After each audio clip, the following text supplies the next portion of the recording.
am fukk ak 0 ñoo yem non il faut des fois yooyu yëpp il faut des fois nga am président bañkat waaw ñun moo tax espoir boobu ñu am ko parce que Ousmane Sonko defe naa kuy wër bañkat vraiment ba dem ci Ousmane Sonko moom di nga daj waaw ndax moom li mu bañ moom kese jàng yëngal nguur ba àgg fii ku yobul xam ni mbër la waaw bu dee bañkat rek waaw loolu nag muy wax nag dañ ko ci war a jàppale moo tax man ma am ce préjugé favorable ci ñoom te biñ tàmbalee ba léegi acte yu ñu teg jàpp nga ni la ñu woote woo ba tey ci lañ waaw mais parce que tey non coow li damay dégg way gars yi naan way ñoo fi waxoon dañuy def seen nam tuddati appel candidat mais ce débat là mais c'est un débat très futile parce que tey mais une équipe boo koy constituer dès le départ tey lan lañ fi nommé gu ministre de gouvernement 25 ak même pas des 5 DG wala 6 man est-ce que matuñ sax 10 mais lan moo fi kii dëkk yi ma xam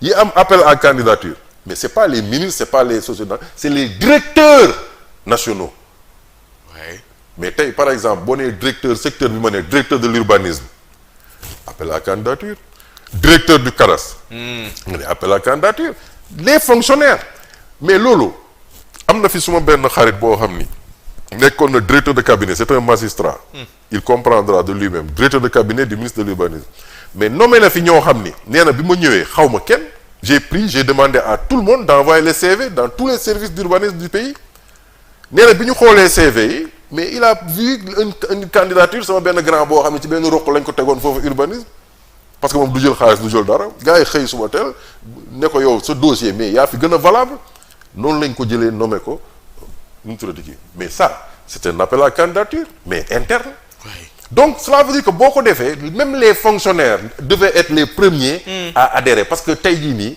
boo nee directeur du budget am na kenn fonctionnaire bu nekk impôt et domaine wala finance wala trésor boo xam ni li mu xam wala li mu mën directeur du budget actuel mënu ko ainsi de suite man nii li may wax nii am na fukki téeméeri junni nit Sénégal fii yoo xam ñoo ma gën a xam donc nag bu boobaa ñi laaj leen kan moo bëgg mais li nga xam ni nag mooy njiit gi mais saa waay mënoo jël loo xam ni mi ngi mel ni rek tey je ne sais pas loo xam ni da ngay dénkaane mais dénk koo wóolu mais da nga jékki-jékki rek ñu ne la bon désormais tout ce secteur stratégique là tu le donnes à un candidat indépendant que tu n'as jamais vu après nga bëgg ko jox ay directives sur la base d'une mu ne la non man lii laa gëm man defuma lii man li sama objectif lii la loo koy wax danaa la man j'ai été recruté par par le mérite ñoom loolu la ñu prôné woon mais c'est ça mais booy xool les sociétés nationales yi wut xaalis mais man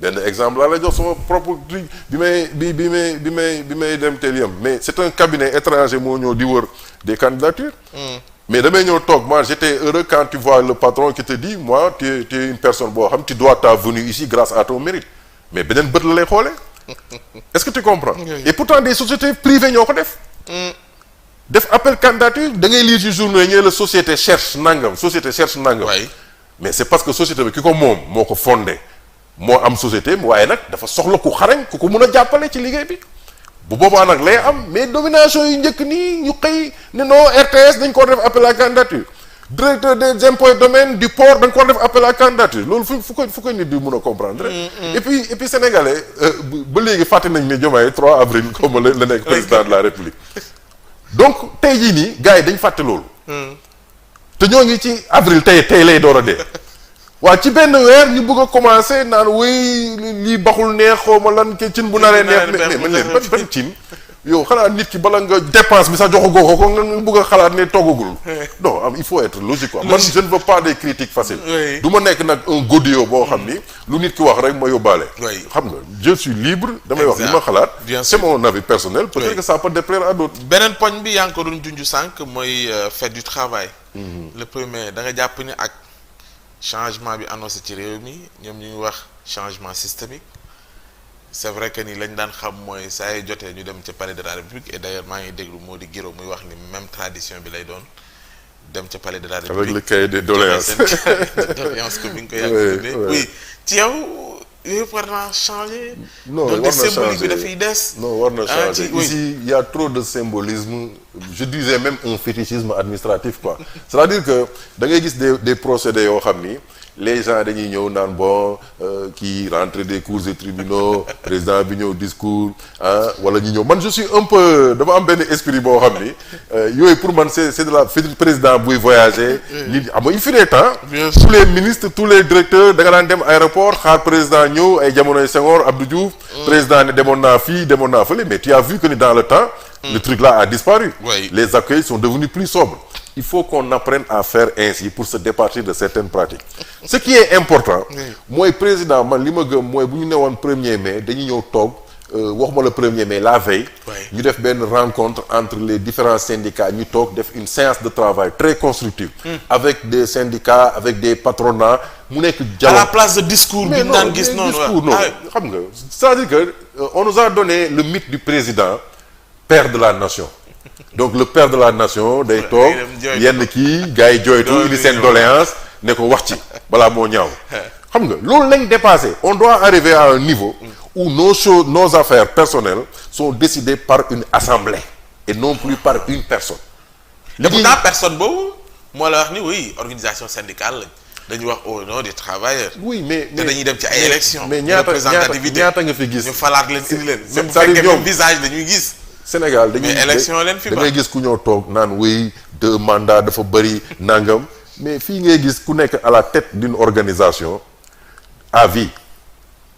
ñu ne texte yi leen ko may. non mais ban texte mais c'est texte li ñu réformer Sénégal ba am code consensuel ba def mandat yi ramené ko à 5 ans fu mu jaar c'est des textes qu'il faut changer. pour yow visage yi ñu gis nii war nañ. mais tey boo xoolee ñoom ñëpp ci syndicat yooyu mais depuis ñaata at ñi ngi fi presque léegi mu mat 30 ans.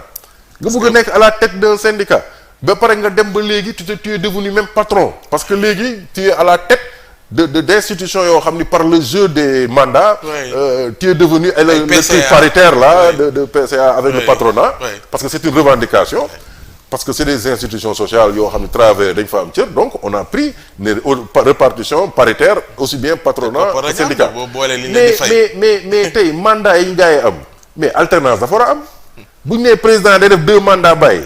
waaw léegi président syndical moom du def 2 mandats bàyyi quand même il faut être logique. donc ce qui fait que lii dal président de la république moo leen di dal.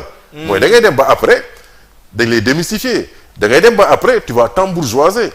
dootoo mënati di def ay revendications syndicales comme ni nga ko doon def est-ce que yaa ngi doon gis bu njëkk ba quand les salariés sont fatigués lu ñuy def ils font le lock-out ils font la grève. il y avait des grèves terribles yu fi amoon. nga xam ne dina am une certaine peur wala une certaine mais en respectant les règles du droit de grève. le dialogue social dafa am importance boobu action réaction fu nekk la am. parce que nit ku nekk doo def lu la neex.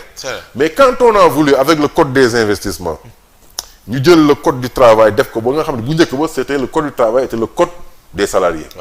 mais depuis que qu'on a parlé de cette logique d'investissement. le code est devenu le code du patronat. parce que tey toutes les défenses. les garanties yi salariés yi amoon. léegi amatuñ ko. léegi on peut embaucher des gens comme prestataires ad vitam aeternam. on peut embaucher les gens sans pour autant ngay fay seen cotisation sociale IPRES ay et cetera. et ces organismes là dirigés par ces Sénégalais et tout ne font rien pour aller vérifier au niveau des entreprises alors qu'ils ont des missions la caisse de sécurité sociale. d'aller vérifier avec l'inspection du travail. si ces trucs-là sont respectés.